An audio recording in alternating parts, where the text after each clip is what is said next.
Every day, employers with businesses from large store chains to small single-store owners provide jobs for millions of people. It benefits all of us who need jobs, and it keeps our economy going.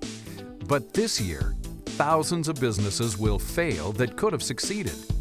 Good employees will lose their jobs because dishonest employees are stealing.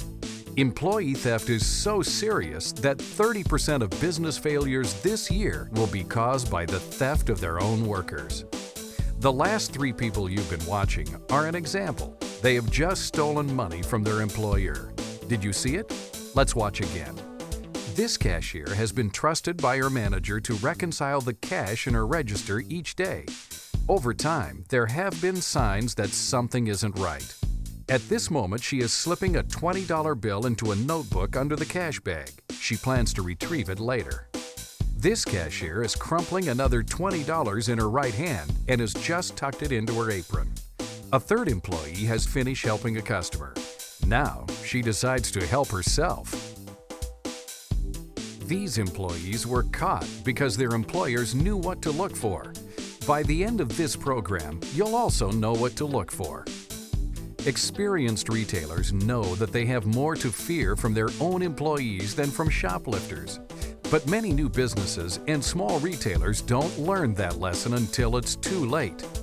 Theft in the retail industry is the largest category of larceny in the United States, larger than bank robberies, home burglaries, and shoplifting combined. Because of employee theft and shoplifting, every one of us pays close to $1,000 more for our purchases every year. When employees steal, they steal from all of us, and we all pay for it. Almost every type of employee has been caught stealing. Hourly workers, salaried employees, supervisors, managers, accountants, and executives.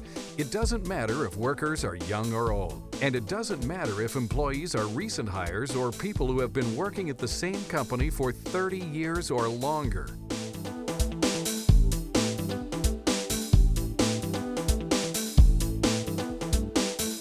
While large retailers often have special security measures in place, small businesses and single store owners usually have the least amount of security and are the most vulnerable and the easiest to steal from. Owners may recognize the threat of shoplifters, but often fail to recognize that some employees will also steal, or they don't know what to look for or how to stop it.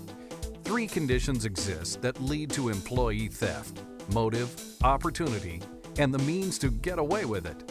When caught, thieves use all kinds of motives to justify their theft. Employees have used excuses such as financial problems at home, the need to support a drug habit, medical expenses made them desperate. Other excuses include the company hasn't treated them right, they're mad at their supervisor, they deserve more money, the store can afford it and isn't sharing the profits. And one of the saddest excuses is, they can. It was just too tempting and too easy.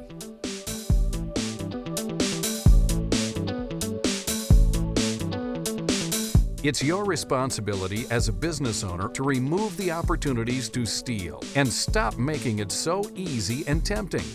Honest employees who pay in lower wages and lost jobs also need to recognize common areas of theft and do what they can to minimize it. We all need to create accountability and deterrence so no dishonest employee can ever say, "It was just too easy." Some experts say that in an average retail business, 20 to 40% of employees will always steal if given the opportunity. Another 40% of employees will consider stealing if the opportunity and temptation is too great. When you remove the opportunity, you remove the temptation. When the prospect of getting caught outweighs the desire and opportunity to steal, the thief won't take the chance.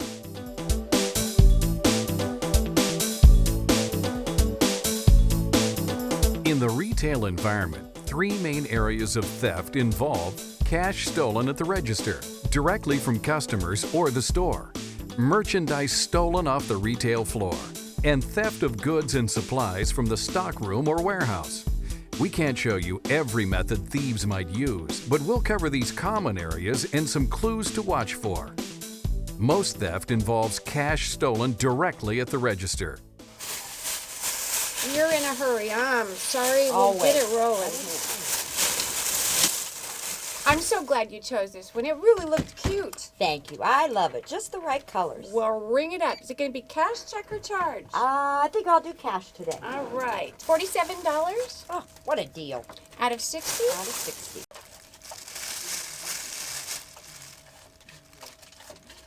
Okay. There's your change. Here's your receipt. Thank you. I'll see you soon. Thanks for shopping Bye. with us. See you next time. You've just seen a customer intentionally shortchanged. By not counting out the change for the customer, the cashier was able to hold back $2. An extra $2 still in the register waiting for later pickup. In this case, the store owner will never see that a theft has taken place. Did you notice the 2 pennies placed by the register? We'll explain that in a minute. First, let's watch another theft. This common method is called open drawer theft. The cashier rings the sale, but then fails to close the drawer. Oh, here you go, and I'm so glad that you got that. Oh, these are so darling with your outfit. perfect. They're only $14. You know what? I gotta hurry. My husband's waiting okay. in Well, the don't car. worry. Okay, I'll good. put him in a bag for you and slip him here in a hurry and ring it up afterwards. Oh, and that's great. 14 out of 15, and that's $1 change, and Thank he'll never you. know. Oh, thank you so much. You're welcome. Thanks Thanks. for coming in. Bye-bye. Bye-bye. Because the drawer was never closed, the second part of this sale was not recorded. The owner loses the merchandise and the profit. The cashier took advantage of a shopper in a hurry who didn't want to wait for a receipt. There are usually signs when cashiers are stealing using these methods. To avoid being caught, they need to be unobserved as much as possible. Since they can't take the chance of being seen putting cash in their pockets several times a day, they have to keep track of how much extra money is in the register. Earlier, we saw a cashier put some coins beside the register after a theft. This is called stacking. The cashier uses these coins to keep track of what she's stolen. She is assigned a value of $1 for each penny. When it comes time to reconcile the drawer, she knows just how much to take out. Here, a cashier has assigned a different value to these ordinary items. The rubber bands might represent dollars, and the mints are quarters. The other items, various amounts. Some cashiers might simply take tally marks on a sack or scrap of paper. With stacking, the cashier has a system to keep track of multiple thefts. The wise supervisor will let new cashiers know they watch for these signs, and they'll have a policy of no clutter around the register. To prevent this type of theft, managers should have a policy of random, unannounced drawer audits. The combination of extra cash in the drawer and stacks of coins, objects, or tally sheets is a strong sign of theft. Other signs of potential problems include blocking the register window from view, taking advantage of or creating obstructive views at the front of the store, failure to offer receipts to customers, and things like higher than average no-sale rings. Sweethearting is the practice by cashiers of giving unauthorized discounts to friends. It can be as simple as the cashier ringing a pack of gum but putting additional items in the bag, but employees can be much more devious. Oh, wonderful. How are you? I'm good. Anyone casually watching this transaction will not likely see anything wrong. The cashier rings the item, and all appears in order. But an audit of the receipt shows something isn't right. First, the item is marked $14.99, but it comes up $4.99 and shows a different item. This isn't a mistake. It's theft. The cashier intentionally fools the scanner to give her friend a discount. Tricks like these make a strong argument for keeping surveillance cameras on the registers. Many stores catch theft by using these surveillance tapes to visually compare receipt tapes with items on the video. The example we saw earlier of count-out theft involved the drawer being exactly $20 short. The cashier counted on the fact that mistakes are sometimes made and that it could not be proven she was stealing. This cashier decided that the chance of her being caught was low enough that she would make the attempt. She was wrong. Her theft was discovered by reviewing the surveillance tape after the shortage appeared. Surveillance systems are an excellent way to deter theft. Almost any business can now afford some form of a surveillance system. Systems have dropped so low in price that multi-camera systems with much better resolution than just a few years ago can be purchased for only a few $100s. These are great for small businesses and quickly pay for themselves. They come in packages from single-camera systems to multiples of cameras monitoring several areas, all multiplexed to one location. Everything you know about shoplifters can also be applied to employees. They use the same techniques, including hiding items in loose clothing, large pockets, or hidden inside pockets. They'll hide thefts in plain sight. Employees will often work with other employees to make stealing easier. Because they often have access to pricing guns and tags, it's easy to reprice an item and buy it for themselves, especially if they're working with another employee. In another sweethearting example, this time between two employees, this thief wants to take an expensive item out of the store. The cashier just overrides the price and types in a much lower one. To a casual observer, everything looks normal. It's common to hide items in employee restrooms, lockers, and break rooms, where they can be removed from packaging and carried out in purses and backpacks. One popular technique is to hide items in unpacked boxes or in trash bags. A bag or box might sit in plain sight, waiting for a convenient time to remove the item. A trash bag with hidden merchandise is put out with the rest of the trash. After hours, the employee will come by and recover the item. You can minimize these opportunities by taking a few precautions, like having a policy that boxes are immediately broken down after merchandise is unpacked. You might consider using clear trash bags. Boxes and bags that aren't empty should be considered suspicious and always inspected. Remove the option of stealing by way of the trash bin by limiting access to the trash areas and keeping the area locked and under surveillance. Merchandise is not the only type of theft to watch for. Businesses should not overlook the impact of supply room theft. Not long ago, the cost of file folders, paper clips, paper and pens could add up. But in today's technology, toner cartridges and ink for printers and copiers and other computer supplies are very expensive. Other common items employees take include cleaning supplies, tissue, and toilet paper. Keep the supply room locked with limited access. All keys used for locked areas should be marked "Do Not Duplicate" and limited in number. Consider a surveillance camera in these areas as well. Without safeguards in place, stockrooms, docks, and warehouses provide dishonest employees with many opportunities for theft and tend to be high theft areas. Warehouse theft is estimated at billions of dollars every year. That's a lot of merchandise that never even reaches the shelves.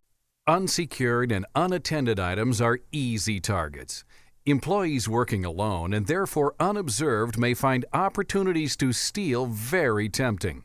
You can improve stockroom and warehouse security by making sure loading and unloading is done in plain view by multiple people and monitored by camera. Merchandise should not be unpacked by only one unobserved person.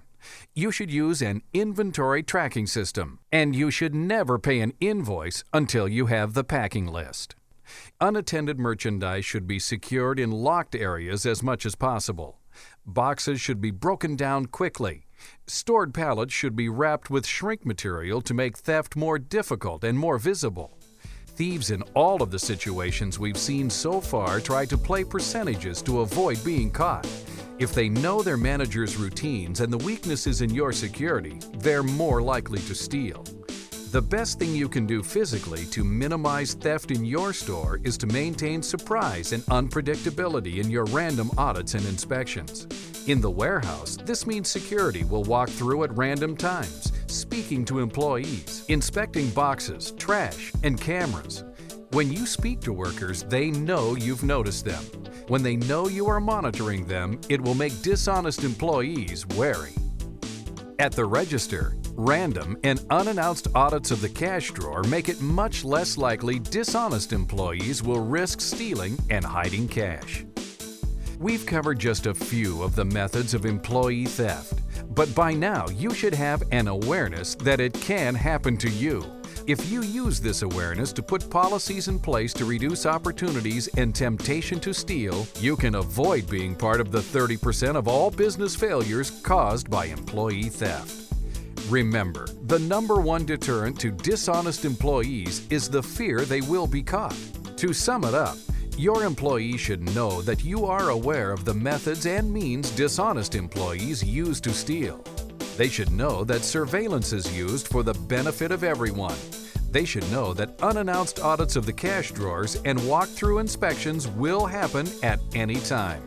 And finally, they should know that any theft will be prosecuted vigorously. If the risk of being caught is too high, dishonest employees won't steal, and normally honest employees will stay honest. And for all employees, if you witness a theft, find a way to communicate it to your employer. Remember, these thieves are stealing from you too.